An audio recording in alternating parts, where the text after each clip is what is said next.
मुझे थोड़ा बहुत हल्का फुल्का एक्सपीरियंस है लोगों को ठीक करने का। मैं डांट नहीं रहा हूं इस वजह से कि मेरा ये गुस्से वाला पहलू ना खुल जाए आप पर, मगर ये जरूर है कि आप लोग जरा थोड़ा सा आराम से इत्मीनान से रहें। तो ये इमाम हुसैन की महफिल है। अब ये समझ के तकरीर सुनिए आप कि ये जिंदगी की आखिरी तकरीर है, इसके बाद आपने कोई तकरीर नहीं सुननी है। और अगर आप ऐसा नहीं करेंगे तो ये तकरीर आपके लिए, ये प्रोग्राम आपके लिए कोई फायदे का नहीं होगा। क्यों? अब मैं आपको बताऊं, इस वजह से कि आदम की औलाद जब तक मौत को याद रखती है गुनाहों से बची रहती है, और जब आदम की औलाद मौत को भूल जाती है तो गुनाह की तरफ चली जाती है। ऐसे कितने लोग हैं जो अपने घर से रोज निकलते हैं मगर मौत किसी को मैसेज नहीं करती, ओटीपी फील करना नहीं पड़ता। ये एक ऐसी महफिल है जो सवाब की भी है और इबरत की भी है। सवाब की इसलिए कि अल्लाह ताला मरहुमा नादिरा परवीन की मग़फ़िरत फरमाए, आमीन, उनके दर्जात बुलंद करे और हमको भी अपनी मौत की फिक्र अता फरमाए। मौत करीब है और ये इमाम हुसैन की महफिल है। मरता वो नहीं है, इकबाल कहता है मौत तजदीद मिज़ाक़े जिंदगी का नाम है। मौत के पर्दे में छुपा बेदारी का एक प्याम है। मौत को समझा है गाफिल इख्तिताम जिंदगी, जिंदगी की शाम है सुबह दवाम जिंदगी। मरता वो नहीं है मियाँ, मरता वो नहीं जिसको मौत आ जाए, मरता वो है जिसके ख्यालात मर जाए, जिसका ईमान मर जाए। वो मारने वाले यजीदी जिनके ईमान मर चुके थे वो जिंदा रहे, मगर अल्लाह ने उनको ऐसी मौत दी कि आज उनका नाम तक कहीं पता नहीं। और वो हुसैन जो शहीद किया गया आज भी लोगों के दिलों में जिंदा है।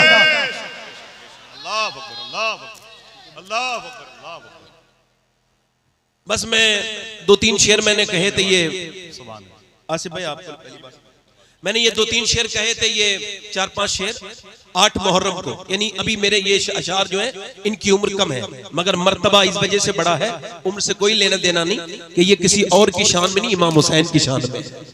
वैसे भी बुजुर्गी अकल से आती है, उम्र से नहीं आती। अगर ये शेर 2-3 पढ़ता हूं, सुनेंगे आप लोग, उसके बाद तकरीर करूंगा। दोनों हाथ उठा के बरा, दोनों हाथ उठा के लब्बैक या हुसैन।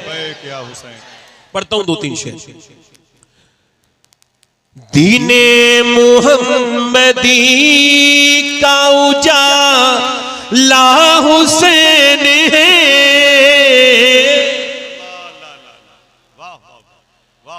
मेरे रसूल पाक का प्यारा हुसैन है, मेरे रसूल पाक का प्यारा हुसैन है। और जिसने कुचल के रख दिया तख्ते यजीद को,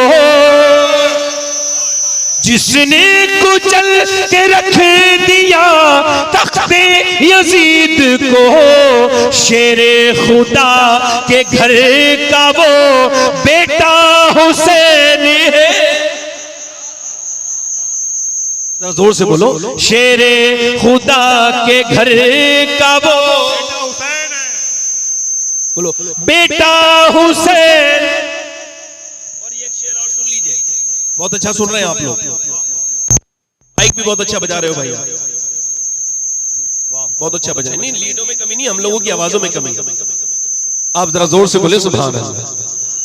मेरे साथ पढ़े जरा, इस कलाम का रदीफ है हुसैन है, जरा पढ़े।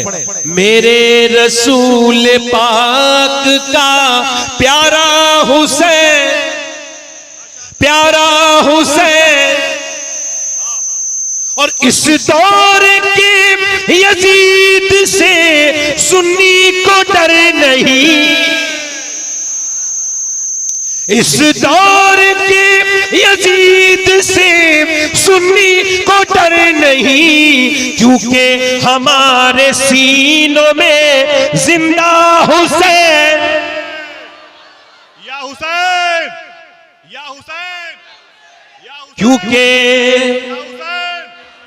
या हुसैन, क्योंकि हमारे सीनों में जिंदा। और यजीद को जो मानते हैं ना, उन्होंने भी कभी अपने बेटे का नाम यजीद नहीं रखा। है ना? अब ये शेर समाप्त करें। उसके भी उस यजीद को अपना न कह सके। हाजी उस्मान साहब शेर समाप्त करें। उसके भी उस यजीद को अपना न कह सके। अरे दुनिया ये कह रही है हमारा हुसैन। पढ़ो, दुनिया ये कह रही है हमारा। इनकी आवाज बुलंद है, जरा जोर से बोले। दुनिया ये कह रही है हमारा, दुनिया ये कह रही है हमारा। और शेर अगला, आखिरी शेर सुनिए, अल्लाह करे तो आप समझ जाएं। पिटना ही है वो सीना जिसमें नहीं हुसैन। अरे क्या कहें। पिटना ही है वो सीना जिसमें नहीं हुसैन। हम आशिकों के सीनों में आका हुसैन है। हम आशिकों के सीनों में। और ये मक्ता समाप्त करें। खौफे यजीदियत हो शबाहत को किस लिए। खौफे यजीदियत हो शबाहत को किस लिए। दादा है उसके गौस तो नाना हुसैन।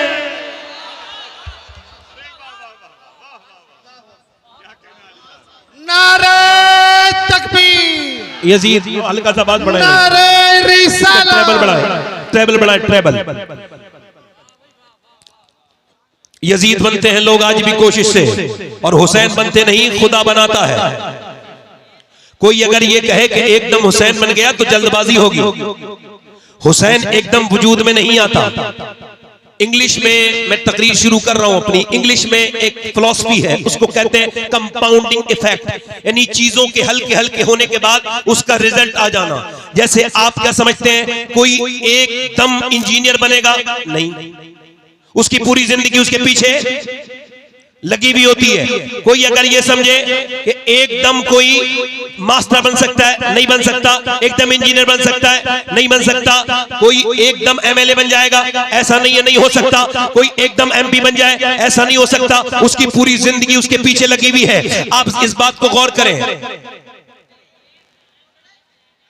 बैठे बैठे आप लोग बेटे देखो, थोड़ी देर के लिए इंसान के बच्चे बनो, थोड़ी देर के लिए। ए इधर देखो, थोड़ी देर के लिए इंसान के बच्चे बनो, थोड़ी देर के लिए। थोड़ा समझ, सब सब्र करो, सब्र थोड़ा भाई। बैठ जाओ, थोड़ा सा सुन लो। इधर देखो, सुन लो। मैं बहुत जल्दी अपने घर वालों को भी नहीं मिलता हूं, सुन लो, मुझे सुना रहा हूं, सुन लो। आपकी खिदमत करने आया हूं, खादिम हूं आपका, तो थोड़ी झाड़ू लगाने दो अपने दिलों पर मुझे। एक दो मतलब ये, इसको और मैं हल्का समझा दूं आपको। एक दो गुटके खाने से अगर कैंसर होता तो कौन खाता? एक लंबी मेहनत करनी पड़ती है, 20-25 साल, फिर कहीं जाकर के इंसान के मुंह में कीड़े पड़ते हैं, उसको कैंसर होता है। डॉक्टर कहता है कि अब आपका खेल खत्म हो गया, अब आपका गुटखा जो है ना आपकी जान ले लेगा। वो कहता है मैं गुटखा छोड़ दूंगा। वो कहते हैं अब तो दुनिया छोड़ने का वक्त है, अब आप गुटखा क्या छोड़ेंगे। एक दो सिगरेट पीने से बंदे को जो है ना एकदम अटैक नहीं पड़ता, 20-25 साल चैन स्मोकर बनना पड़ता है। फिर कहीं जाकर के इंसान को जो है ना वो इंसान को जो है वो ये उसके दिल का दौरा पड़ता है, उसको अटैक आता है। ऐसे ही कोई भी चीज एकदम नहीं होती, एकदम किसी का पेट बाहर नहीं आता। लंबी चिकनी चीजें खानी पड़ती है, लगातार बहुत दिन में खाना पड़ता है। बहुत दिनों में जाकर के इंसान की हैयत बदलती है, उसका पेट बाहर को आता है। ना सेहत एकदम खराब होती है, ना तबीयत एकदम खराब होती है। कोई एकदम ये कहे कि कोई एकदम बरेली में ताजुशरिया बन गया, नहीं नहीं, एकदम कोई अख्तर रजा ताजुशरिया नहीं बना। पहले उसने 15 साल हुजूर मुफ्ती आजम हिंद की खिदमत में रहा है। उसने मुफ्ती आजम की दरवाजे पर जारोबकशी की है, उसने मुफ्ती आजम की नजर का फैज पाया है। पहले उसने मुफ्ती आजम की नजर से वो मुस्तफीद तमीज हुआ है, फिर कहीं जाकर के दुनिया ने उसको ताजुशरिया कहा है। खुद ताजुशरिया कहते हैं मुफ्ती आजम का जर्रा क्या बना अख्तर रजा, महफिल अंजुम में अख्तर दूसरा मिलता नहीं। यानी जब मुफ्ती आजम की नजर पड़ती है तो अख्तर रजा बनता है, और जब आला हज़रत की नजर पड़ती है तो बंदा मुफ्ती आजम बनता है। और सुनिए, जब नजर पड़ती है बाबा फरीदुद्दीन गंजे शकर की और एक लंबी तरबियत होती है, एक लंबा मुजाहिदा, तब कोई जाकर के अलाउद्दीन अलियम साबिर कलियरी बनता है। और एकदम एकदम कोई निजामुद्दीन महबूब इलाही नहीं बनता। पहले बाबा फरीद उसको संवारते हैं, उसको संवारते हैं, उसको बनाते हैं, उसको सिखाते हैं, तब कोई जाके निजामुद्दीन महबूब इलाही बनता है। एक नजर पड़ती है जब मोइनुद्दीन की, तब कोई कुतुबुद्दीन बनता है। और जब एक नजर पड़ती है उस्मान हारूनी की, तब कोई मोइनुद्दीन बनता है। और जब कोई नजर डालता है अबू सालेह तो शेख अब्दुल कादिर बनता है। और सुनो, जब अली नजर डालता है और नबी अपनी गोद में उठाता है और फातिमा दूध पिलाती है, तब कहीं जाके हुसैन बनता है।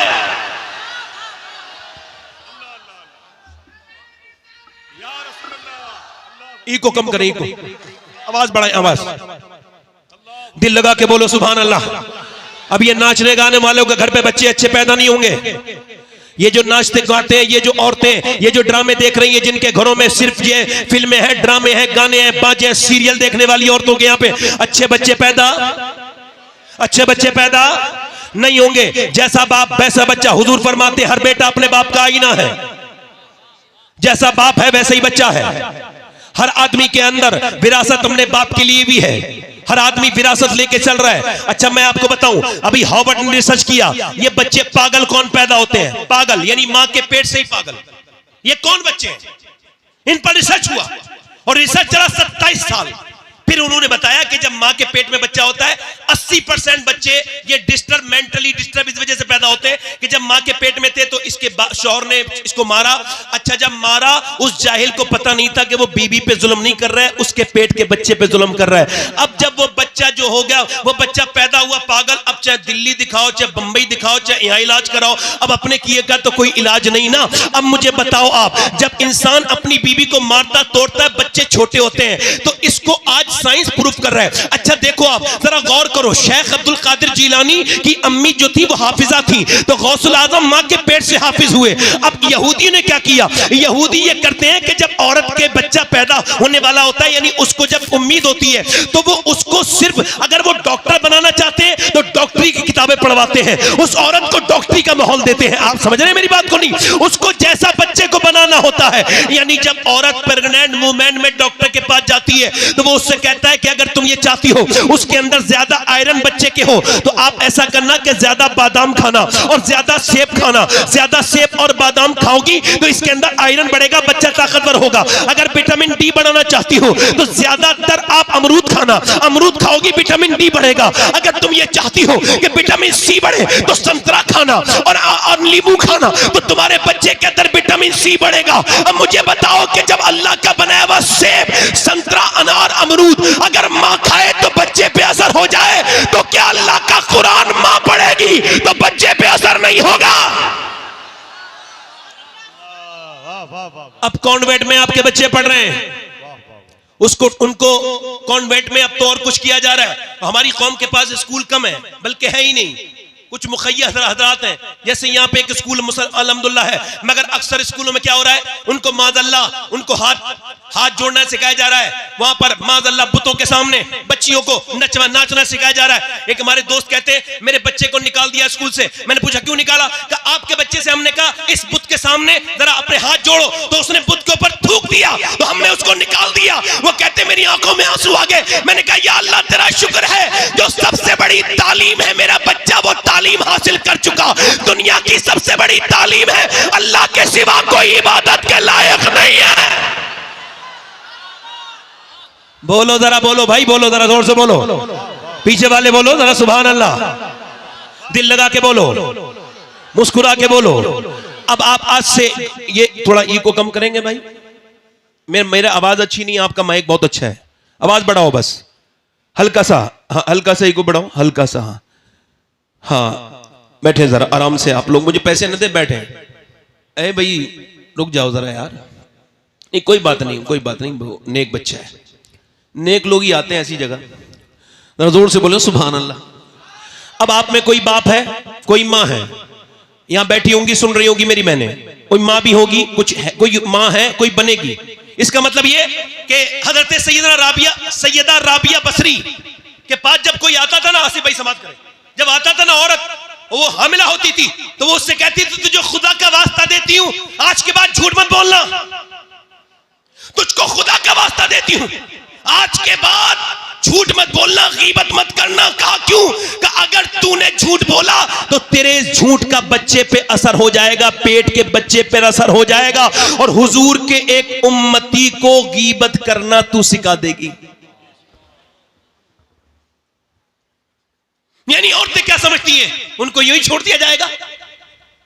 एक बुजुर्ग कहते हैं, मैं बैठा था और मेरी माँ ने मुझसे कहा नमाज पढ़ने जाओ। मैं 10 साल का हो चुका था, मुझको खबर नहीं थी आज मेरा बर्थडे है। आज बर्थडे नहीं मनाए जाते बर्थडे, तो वो कहते वो बर्थडे है मेरा, मुझे नहीं पता मेरा आज बर्थडे है। तो फिर कहते हैं मेरी माँ ने मुझसे कहा नमाज पढ़ने जा, फिर मैं नहीं गया, फिर मेरी माँ ने नमाज पढ़ने, फिर मैं नहीं गया, फिर मेरी माँ, मैं इग्नोर कर रहा था, अम्मी रोटी बना रही थी, उनको गुस्सा आ गया, उठी, रोटियां गिराई, जोर से चिमटा मेरे सर पे मारा। कहते मारा चिमटा, मेरे सर से खून निकलने लगा, मैं कांप के बोला अम्मा अब ना मानना, मेरी माँ मैं जा रहा हूं नमाज को। मैं नमाज को गया, जब मेरी माँ मरने वाली थी मैं रोने लगा। मैंने कहा अम्मा तेरे तुझसे बड़ी मोहब्बत है, मगर दिल में एक बहुत बड़ा दर्द भी है तेरी तरफ से। दुनिया की माएं मोहब्बत करती है, तूने मेरे बचपन में सर फाड़ा था, क्यों, आखिर क्यों मेरी अम्मी? तो मेरी माँ रो के बोली मेरे बेटे, मेरी उस नफरत में भी प्यार जो है छुपा हुआ था। का क्या मतलब? का मेरे लाल मुझ पे रोटी बनाना फर्ज नहीं था, तुझे जहन्नम से बचाना और नमाजी बनाना फर्ज था। आप बर्दाश्त करोगे कि आपके बच्चे ये जो स्कूलों में कामयाब हो रहे हैं, और पढ़ाइए स्कूल में, कोई मना नहीं कर रहा हूं, मगर कम से कम नमाजी तो बनाइए। अच्छा, आप में कितने लड़के ऐसे होंगे जो वर्जिश करते होंगे, ये जो आर्टिफिशियल बॉडी बनती है जिम में जा करके, इसका कोई फायदा वायदा नहीं होता। ये इतने बाज लोग तो इतने वो खा लेते हैं इसमें प्रोटीन की चीजें कि मर तक जाते हैं, वो जल्दीबाजी में जल्दी बॉडी बनाना चाहते हैं। ये अजीब से लोग नहीं लगते आपको? अच्छी खासा अल्लाह ने बनाया तो ये ऐसे करके टाइट होकर चलते हैं अजीब किस्म से। अच्छा, जब ये छोड़ देते हैं तो फिर इनकी जिस्म भी वहीं आ जाता है। सुन्नत ये है जिस्म के मामले में, हुजूर की सुन्नत ये है कि सरकार का पेट कभी बाहर नहीं आया, हुजूर का पेट बिल्कुल सीने के बराबर था, ये सुन्नत है। अच्छा, ये जब अपनी वर्जिश छोड़ देते हैं तो फिर ये वैसे हो भी जाते हैं। मौला अली से किसी ने पूछा आपसे बड़ा पहलवान तो दुनिया में कोई नहीं, आप कैसी वर्जिश करते हैं? जरा जोर से तो बोलो सुभान अल्लाह। आप कैसी वर्जिश करते हैं? फरमाया मैं कोई वर्जिश नहीं करता। अच्छा, औरतें भी अब आजकल सुबह को जाती है टहलने के लिए, मैं इससे कोई इख्तलाफ नहीं कर रहा हूं, मगर एक सवाल कर रहा हूं। ये सब दानिश्वर लोग बैठे हैं और एक सवाल पूछ रहा हूं। एक औरत सुबह उठी है, उसने बच्चों को तैयार किया है, नाश्ता बनाया है, फिर बच्चों को रुखसत किया है और नाश्ते के बर्तन धोए हैं, फिर दोपहर में भी खाना बनाया है, फिर दोपहर के बर्तन धोए हैं, फिर कपड़े धोए हैं, फिर शाम में उसने खाना बनाया, फिर नमाज भी पढ़ी है, और फिर वो रोटी वो खाना वाना बना के फिर बर्तन उर्तन धो के फिर वो सोई है। तो आप मुझे बताइए, अब सुबह को कोई उससे कहेगा मॉर्निंग वॉक पे जाओ, जाएगी? अब जो सिर्फ खा रही है वो जाएगी नहीं जाएगी? उसको तो जाना है। अच्छा, फिर जाती है, हमें इससे कोई एतराज नहीं, जाती है जाए, मगर ये जो मेकअप करके जाती हैं, इन बेशर्मों से सवाल है कि सुबह सुबह ये मेकअप का क्या मतलब है? मगर ये वर्जिशें अपनी जगह, मगर मर्दों के लिए भी वर्जिश बता रहा हूं और औरतों के लिए भी वर्जिश बता रहा हूं। मौला अली से पूछा कितने बड़े पहलवान है आपको पता है? बद्र के मैदान में। कहां पर? बद्र के मैदान में 313 मुसलमान और उधर थे 1000। जब उन्हें बांध के उनको मारा तो उनमें से 70 मारे गए। कितने मारे गए बोलो? पूरा मजमा बोलो, कितने? 70। और 70 में से 312 लोगों ने मिलके मारे 35 और अकेले अली ने मारे 35। अल्लाह अल्लाह बोलो भैया बोलो, वाह वाह वाह बोलो। बल्ला कह रहा हूं, जलसे में बज़ौक आदमी का काम नहीं है। बज़ौक बंदा ये जो कभी नहीं मुस्कुराता है, जहां जाए माहौल खराब। अगर ये कभी नहीं मुस्कुराने वाला, घर में घुसे बच्चे डर जाते हैं इसे देख के। मैं सही बता रहा हूं, मुस्कुराना सीखे, मुस्कुराने से माहौल अच्छा होता है। जोर से बोले सुभान अल्लाह, दिल लगा के बोले। अब मेरी तरफ देख के गौर करें। अब मौला अली से पूछा क्या कौन सी वर्जिश करते हैं? पर मैं कोई वर्जिश नहीं करता। रिवायतों में लिखा है कि मौला अली एक रात में 1000 रकात नमाज नवाफिल पढ़ते थे। बोलो कितने? कितने? 1000। और सैयदा फातिमा चाहती थी मालिक कोई ऐसी रात तो बना दे कि फातिमा दिल खोल के इबादत कर सके। तवज्जो है कि नहीं? मौला अली कहते हैं मेरी शादी हो गई। जोर से बोलो सुभान अल्लाह, जोर से बोलो।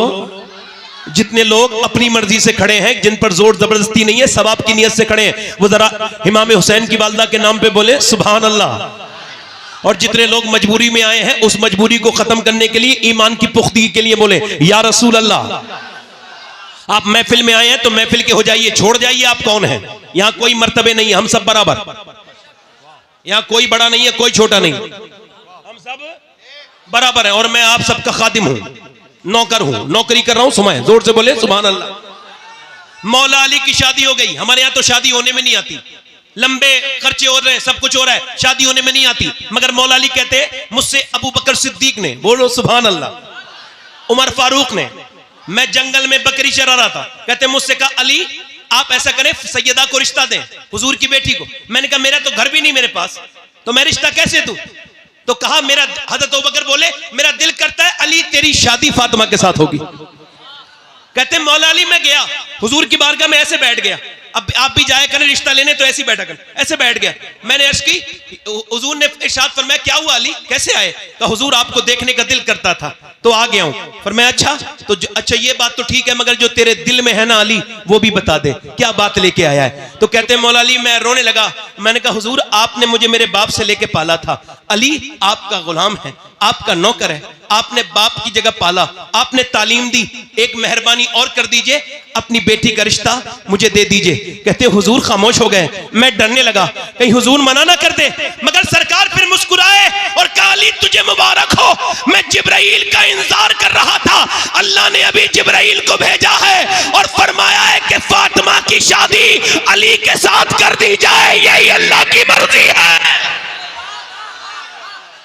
यही अल्लाह की, जोर से बोलो यही अल्लाह की, यही अल्लाह की। मौला अली कहते हैं मेरी शादी हो गई।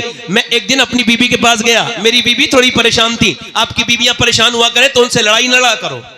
कैसे मुंह बनाए बैठी है, क्या हो गया? नहीं, आपकी आपके लिए सुन्नत यह है कि हुजूर की सुन्नत यह है कि जब अम्मी आयशा रूठ जाती थी तो हुजूर मना लेते थे, है ना? वैसे भी थानेदार के पास जलील होने से बेहतर है कि बीबी के सामने ही 2-3 बातें ऐसी कर लो जिसमें कमरे में जलालत महसूस हो। कोई तवज्जो है मेरी बात की नहीं? बेहतरीन मियां बीबी वो है, ये मजाक नहीं कर रहा हूं मैं आपसे, बेहतरीन मियां बीबी वो है जो बात कर लेते हैं आपस में। क्या कर लेते हैं बोलो? क्या कर लेते हैं बोलो? बात कर लेते हैं। मौला अली कहते हैं मैंने पूछा क्या हुआ है फातिमा? कहने लगी मेरे बच्चे बड़े बीमार हैं, ठीक नहीं हो रहे, मां को फिक्र है। बाप ने क्या कहा? चलो फातिमा हम दुआ करते हैं। फातिमा बोली अगर आप कहें तो मैं रोजे की मन्नत मांग लूं का? बिल्कुल। आज के बाद जितनी औरतें हैं यहां भागती है, वहां भागती है, कभी उसके पास कभी उसके पास, मैं उनसे कहता हूं कहीं जाने की जरूरत नहीं, बस एक ही तरीका है और वो भी तरीका अपने घर से नहीं, सैयदा फातिमा के घर से बता रहा हूं। जब कोई परेशानी आए तो कहीं जाने की जरूरत नहीं, 3 रोजे की मन्नत मांग लो। पूरा मजमा बोलो, जरा अकीदे मजबूत करो, जोर से बोलो। अल्लाह तुम्हें सलामत रखे, किसी को तो किसी के मोहताज ना हो, अल्लाह करे तुम कभी दोनों हाथ उठा के बोलो सुभान अल्लाह। अल्लाह तुम्हें किसी का मोहताज ना करे। अपनी बीवियों को, अपनी बहनों को यह समझाना कि हम ये सुन के आए हैं कि जब हसन हुसैन बीमार हुए थे तो मौला अली ने हाथ उठाए थे और कहा था ऐ अल्लाह मेरे बच्चों को शिफा दे दे, ऐ अल्लाह मेरे बच्चों को शिफा दे दे। मुझे बताओ कि दुआ करने वाला अली हो और आमीन कहने वाली फातिमा हो। आमीन कहने वाली, जोर से बोलो, आमीन कहने वाली सैयदा हो। और दुआ किसके लिए हो रही है? जन्नती जवानों के सरदार के लिए हो रही है। अल्लाह करे आप पहुंच गए, मुझे जहां पहुंचाना था आप वहां पहुंच गए। थोड़ा सा मुझे तेज बोलना पड़ा मगर आप पहुंच गए। जिल लगा के बोले सुभान अल्लाह, मुस्कुरा के बोले। अब मौला अली कहते हमने दुआ की ऐ अल्लाह हमारे बच्चों को शिफा दे दे, अल्लाह हमारे बच्चों को शिफा दे दे। याद रखो तुम मुसलमान हो, तुम अकेले नहीं हो। जब कभी परेशान हो जाओ दोनों हाथ उठा लिया करो और कभी कभी सजदे किया करो, रोया करो अल्लाह के सामने। मैं कहता हूं उन नमाजियों पर मेरा जुमला जरा नोट करिएगा, अल्लाह की तरफ से ये जुमला आपको बयान कर रहा हूं मेरे रब के फजल से। वो नमाजी कैसा नमाजी है जो फर्ज तो अदा कर रहा है मगर नमाज की बड़ी वाली सुन्नत उससे अदा नहीं हुई। यानी वो नमाज में गया मगर नमाज की सबसे बड़ी सुन्नत यह है कि मेरे नबी के आंख के आंसू निकला करते थे सजदे में। वो कैसा नमाजी है जिसने सजदे में रोना नहीं सीखा? वो कैसा नमाजी है जो अल्लाह के सामने रोना नहीं सीखा? वो कैसा नमाजी है? मैं उससे पूछता हूं, कभी तेरी आंख से आंसू निकला? मौला अली दुआ कर रहे हैं, अल्लाह का फजल हुआ, दोनों बच्चे ठीक हो गए। अब सुबह को सहरी के लिए उठा दिया गया है, रोजा रख रहे हैं अहले बैत। जरा गौर तो करो, हम तो इतनी सहरी खाते हैं माज़अल्लाह कि पूरे दिन डकारें आती रहती है। कुछ लोग तो इतनी ठूस ठूस के खाते हैं, ऐसा लगता है कि ये आज के बाद कयामत के दिन ही खाएंगे, अब ये खाएंगे ही नहीं। शाम तक इतना खाते हैं। वो रोजा क्या रोजा है जिसमें एहसास ना हो? वो रोजा क्या रोजा है जिसमें दर्द ना हो? वो रोजा क्या रोजा है जिसमें रोजा रखने वाले को ना पता चले कि मैं रोजा रख रहा हूं? रोजा तो अहले बैत ने रखा है कि सुबह फजर में उठे हैं और सुबह फजर में उठने के बाद दुआ कर रहे हैं, ऐ अल्लाह हमारे बच्चों को शिफा अता कर दे। अब जब शिफा अता हो गई तो अब सहरी की जा रही है। सहरी सैयदा ने काय से कराई है? न खजूरें हैं न जौ हैं, सिर्फ पानी है, पानी। और पानी से सैयदा खातून जन्नत सलामुल्लाह ताला अलैहा ने हजरत मौला अली से पानी से सहरी करवाई। इमाम हसन ने सहरी कर ली, इमाम हुसैन ने सहरी कर ली, सैयदा पाक ने सहरी कर ली। अब जब रोजे का वक्त हुआ, अब सुबह जब दिन निकला तो मौला अली मजदूरी करने के लिए निकले। आज से बिलारी का कोई मुसलमान या आसपास का कोई मुसलमान आज के बाद मजदूरी करने निकले तो सर झुका के ना निकले, वो शर्मा के ना निकले, वो अपना मुंह छिपा के ना निकले, वरना फख्र से निकले और आवाज लगाता हुआ निकले, लोगों मैं मजदूरी करने जा रहा हूं और ये नबी की भी सुन्नत है, अली की भी सुन्नत है।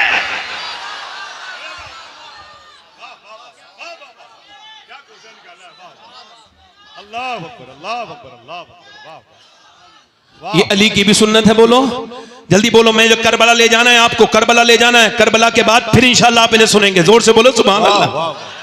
मैं बोलता रहूं, मर्जी है आपकी कि नहीं है? जरा दोनों हाथ उठा के बोलो सुभान अल्लाह। आज के बाद कोई मजदूर का बेटा ना शर्माए ये कहते हुए कि मेरा बाप मजदूर है। बिल्कुल शर्माने की जरूरत नहीं। अगर आपका भाई रक्षा चलाता